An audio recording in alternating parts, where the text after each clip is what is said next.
I know you've been doing some research on the European Investment Bank, EIB. So tell us the story. We own what percentage of the bank? We own 16.1% of the bank, and we put in originally 3.5 billion euros back in 1973. So that amount, so 3.5 billion in 73, what does that equate to? That equates in current pound terms of inflation, that would be over 30 billion pounds. Great. And in the original Theresa May withdrawal treaty, we were granted the original 3.5 billion back over 12 years, but our actual stake in the bank is 16.1%, and that is actually worth over 11 billion euros. So we've made, during that period, 7.5 billion euros of profit, which have been retained and never distributed. There's not been a single dividend given to us over the 43 years that we've owned a stake in the EIB. But surely we're getting that profit back as well? No, we're getting nothing back. In fact, it gets a lot worse because our repayment schedule under the current treaty and under the new Boris Johnson treaty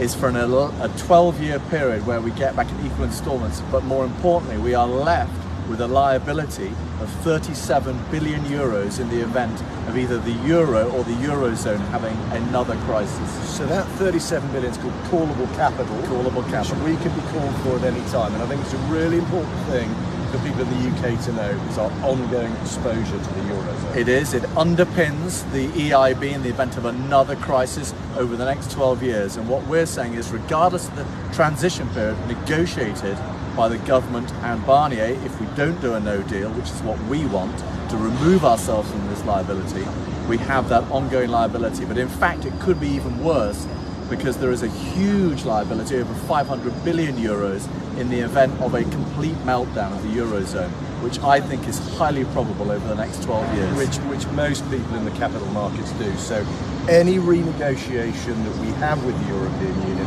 one of the fundamental tenets of that renegotiation is we need all our money, all our profits back, and no ongoing liability to the euro. Absolutely no ongoing liability. It's essential, and we can only achieve that through a clean break Brexit.